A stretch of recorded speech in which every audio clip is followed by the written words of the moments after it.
Hello, नमस्ते। कैसे हैं आप सब लोग?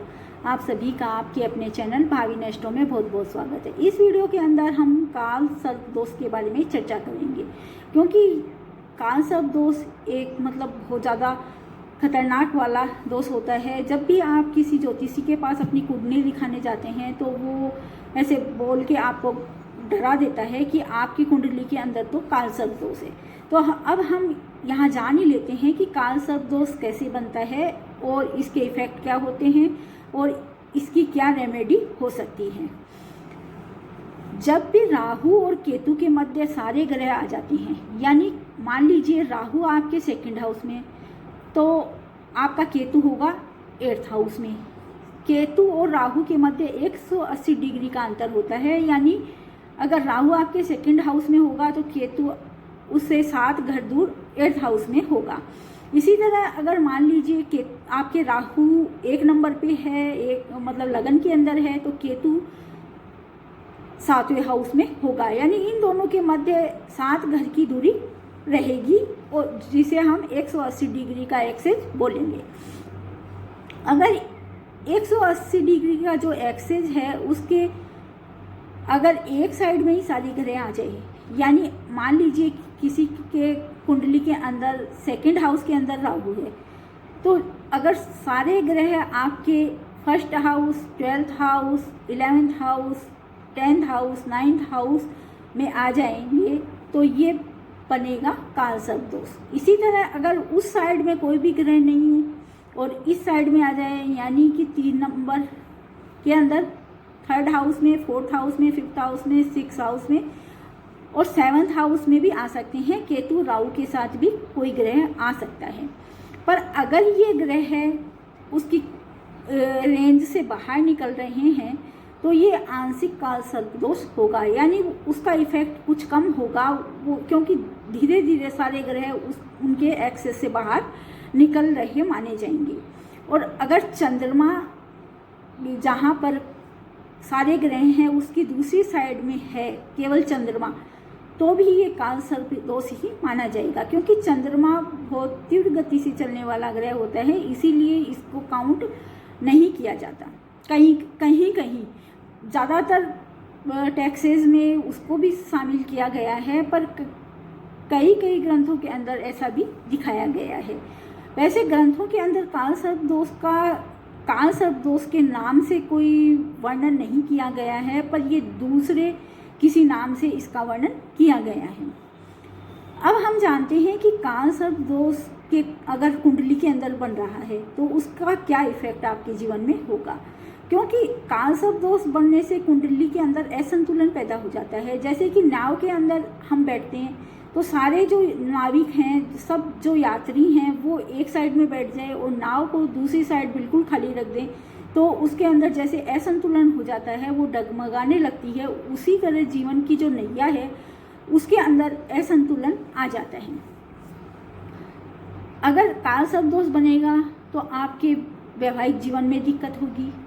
सबसे पहले तो विवाह होने में ही दिक्कत होगा और विवाह में भी बहुत ज़्यादा विलंब होगा, और हो सकता है कि आपकी सगाई हो और बार बार टूट रही हो काल सर्प दोष के कारण।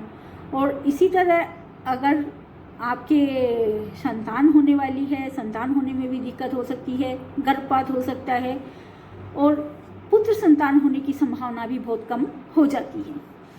और आपका जो कैरियर है उसके अंदर भी असंतुलन बना रहेगा, कभी अप्स कभी डाउन। अगर आपकी दशा और अंतर्दशा मान लीजिए अच्छी चल रही है, तब हो सकता है कि आपके काल सर्प दोष का प्रभाव आपके जीवन पर कम हो, पर जैसे ही आपकी अंतर्दशा और महादशा किसी बुरे ग्रह की चलेगी तो ये काल सर्प दोष का असर बहुत ज़्यादा जीवन के अंदर होगा। और काल सर्प दोष होने से स्वास्थ्य में भी गिरावट देखी जाती है, कई बीमारियां हो सकती है, दुर्घटनाएं हो सकती है और मानसिक असंतुलन तो बना रह सकता है, मानसिक शांति नहीं मिल पाती। कई बड़ी हस्तियों के भी काल सर्प दोष है, जैसे कि अमिताभ बच्चन जी की कुंडली में काल सर्प दोष है, सचिन तेंदुलकर की कुंडली में काल सर्प दोष है। पर हो सकता है या तो इन लोगों ने कोई रेमेडी की है या इनकी दशा तथा अंतर्दशा ऐसी नहीं होगी उस टाइम पे जब इन लोगों ने अपने कैरियर के अंदर पीक पर पहुंच गए, या इन लोगों ने कहीं जाके इसकी रेमेडी की है। तो वैसे तो मंत्र जाप रेमेडी करने से बहुत ज़्यादा असर होता है, तो अब हम देखते हैं कि इसकी रेमेडी क्या हो सकती है। आप या तो त्र्यंबकेश्वर जो नासिक के अंदर है वहाँ जाकर काल सर्प दोष की शांति करवा सकते हैं। इसके अंदर मतलब पंडितों से कहकर कि मतलब अच्छी तरह अगर मंत्र चैंटिंग करें तो उसका असर होगा। अगर ऐसे साधारण वो कहीं नदी के अंदर कुछ नाग नागिन का जोड़ा छुटवा दिया और मंत्रों की चैंटिंग नहीं करें तो इसका असर कमी होगा उस पूजा का, फिर आपके दोष बना ही रहेगा। इसलिए ये पहले निश्चित करें कि वो आपकी ढंग से पूजा करवाएं, क्योंकि बहुत सारे ऐसे केसेस आते हैं कि उसके अंदर उन लोगों ने पूजा करवाई पर उसका इफेक्ट उनके जीवन में अभी भी कुछ भी दिखाई नहीं दिया। तो पहले ये निश्चित करें कि आप अच्छे किसी ज्योतिषी से या किसी पंडित जी से पूजा करवा रहे हैं और उनसे पूछ कर कि 1.25 लाख या जितने मंत्रों की चैंटिंग करनी है वो ढंग से करें। और या आप फिर उज्जैन के अंदर महाकालेश्वर में जाके काल सर्प दोष की शांति करवा सकते हैं।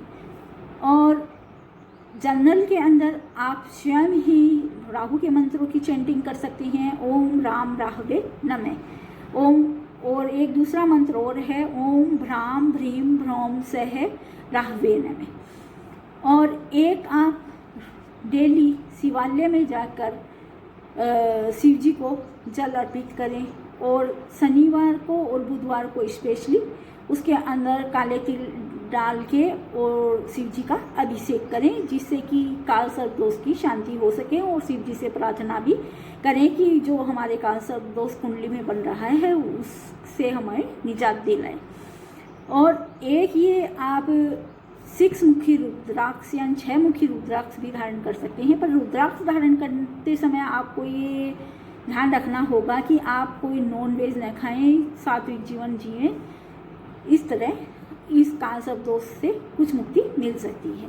ये रहा मेरा काल सर्प दोष के ऊपर वीडियो। नेक्स्ट वीडियो के अंदर हम और किसी विषय पर चर्चा करेंगे। तब तक के लिए धन्यवाद फ्रेंड्स, नमस्ते। और आप लोगों को ये वीडियो अच्छा लगा है तो प्लीज़ इसे लाइक करिए, शेयर करिए, मेरे चैनल को सब्सक्राइब करना ना भूलें। धन्यवाद।